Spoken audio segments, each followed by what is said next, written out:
ভারী থেকে অতি ভারী বৃষ্টিতে দেশে ৪ নদীর পানি বিপদসীমার ওপর দিয়ে বইছে। এতে নেত্রকোনা ও মৌলভীবাজারের নিম্নাঞ্চল প্লাবিত হয়েছে। দুপুরে পানি উন্নয়ন বোর্ডের বন্যা পূর্বাভাস ও সতর্কীকরণ কেন্দ্র এসব তথ্য জানিয়েছে। এছাড়া সিলেট, হবিগঞ্জ ও সুনামগঞ্জ জেলার নিম্নাঞ্চল প্লাবিত হওয়ার আশঙ্কা দেখা দিয়েছে। সকাল ৯টায় এসব অঞ্চলে ৪টি নদীর পানি বিপদসীমার ওপর দিয়ে প্রবাহিত হচ্ছে। এর মধ্যে নেত্রকোনা জেলার ভুগাই কংস নদীর পানি বিপদসীমার ৮২ সেন্টিমিটার ওপর দিয়ে প্রবাহিত হচ্ছে।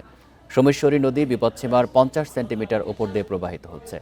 আর মগরা নদী বিপদসীমার ২ সেন্টিমিটার ওপর দিয়ে প্রবাহিত হচ্ছে। অন্যদিকে মৌলভীবাজারের মনু নদী বিপদসীমার ৭২ সেন্টিমিটার ওপর দিয়ে প্রবাহিত হচ্ছে। এদিকে বুধবার সকাল পর্যন্ত গত ২৪ ঘন্টায় নিকলিতে সর্বোচ্চ ১৬০ মিলিমিটার বৃষ্টি রেকর্ড হয়েছে।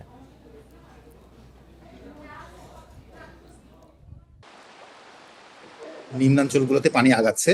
তো আমরা আজকে রাতের মধ্যে আশঙ্কা করা যাচ্ছে হবিগঞ্জেও সুতাং নদী, খোয়াই নদী পানি বিপদসীমা অতিক্রম করবে।